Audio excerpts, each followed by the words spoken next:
Hello hi welcome back to our channel. This is Hajira.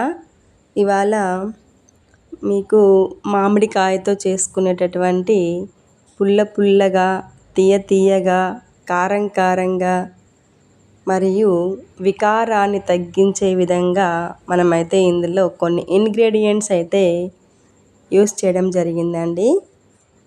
దీనిని మాగాయ అని కూడా అంటారు.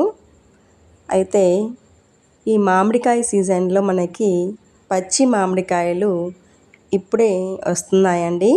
అందుకనేసి నేను మీకు ఈ రెసిపీస్ అన్నీ షేర్ చేస్తున్నాను.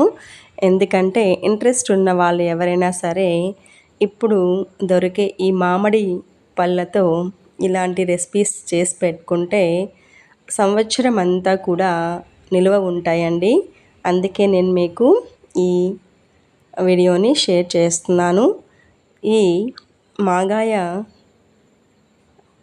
చాలామందికి బస్సు ప్రయాణం ఏదైనా సరే ట్రావెలింగ్లో ఆ స్మెల్ అనేది పట్టక చాలా ఇబ్బంది పడుతూ వామిటింగ్స్, హెడేకు అలాంటివి వాటితో బాధపడుతూ ఉంటారండి.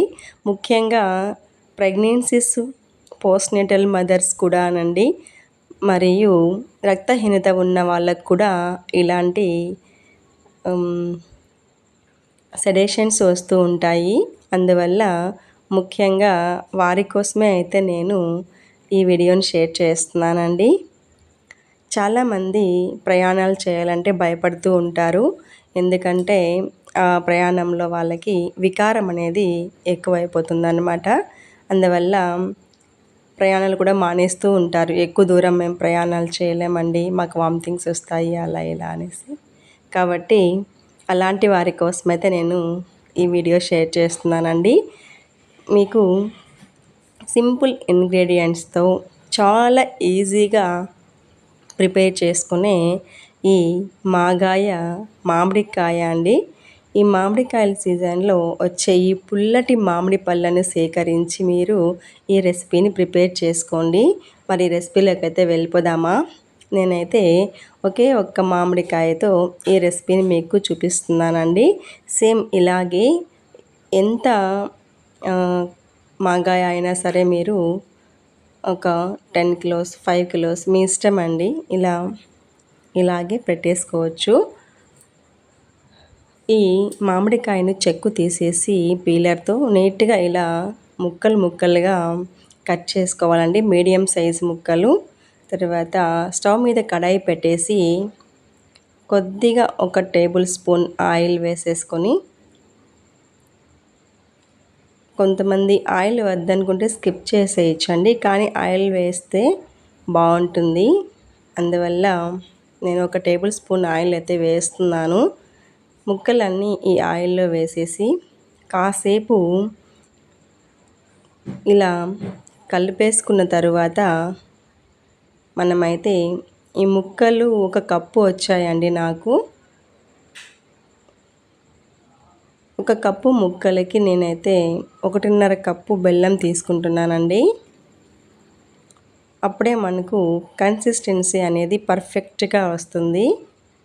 మనం వేసే ఇంగ్రీడియంట్స్ కూడా బాగా పడతాయండి ముక్కలకు.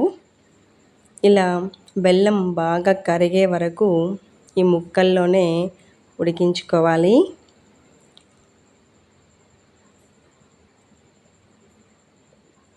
అస్సలు వంట రాని వాళ్ళు కూడా ఈ రెసిపీస్ చేసి పెట్టుకోవచ్చండి. చాలా సింపుల్గా, చాలా ఈజీగా నేను మీకైతే చూపిస్తున్నాను. ఇప్పుడు హాలిడేస్ కదండి, పిల్లలు కూడా కొంతమంది ఇంట్రెస్టెడ్గా కిచెన్లోకి వచ్చి చేయాలని ట్రై చేస్తూ ఉంటారు. మరి ఇలాంటివి ఎలా చేసినా కూడా పాడవకుండా వస్తాయి. ఇక బెల్లం కరిగేసిందండి. ఇందులోకి ఒక టేబుల్ స్పూన్ సాల్ట్, ఒక టేబుల్ స్పూన్ కారం వేసేసుకొని బాగా కలుపుకుంటూ ఉడికించుకోవాలి.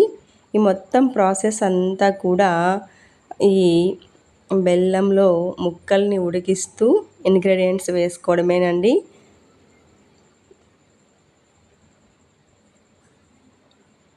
ఇలా బాగా కలుపుకుంటూ ఉడికించుకోవాలి. ఇక ఇందులో మనం వేయబోయే లాస్ట్ ఇంగ్రీడియంట్ వచ్చి జీలకర్ర పొడి. మీకు తెలుసు కదా, జీలకర్ర పొడి వాడడం వల్ల మనకి గ్యాస్ట్రైటిస్ కూడా రాదండి, వికార బాధలు అయితే ఉండవు. చాలా బాగా పనిచేస్తుంది, డైజెషన్ సిస్టమ్కి మంచి ఔషధం అండి ఈ జీలకర్ర. దీనిని ఒక మెడిసిన్ లాగే తీసుకోవాలండి, మరి ఎక్కువగా తినకూడదు. ఇలా బెల్లం తీగ పాకం వచ్చేంత వరకు ఉడికించుకోవాలి, మధ్య మధ్యలో కలుపుతూ. మార్నింగ్ సెడేషన్ ఉన్న వాళ్ళు కూడా రోజుకు ఒక ముక్క చొప్పున తిన్నా సరిపోతుందండి, మార్నింగ్ బ్రష్ చేసుకున్న తర్వాత. ఇలా చాలా రకాలుగా మనకి ఈ మాగాయ అనేది ఉపయోగపడుతుంది. మరి ఒక్కసారి చేసి పెట్టుకొనేసి మనం ఈ గాజు పాత్రలలో నిల్వ ఉంచుకున్నామంటే సంవత్సరం అంతా కూడా మనకి బాగా ఉపయోగపడతాయండి.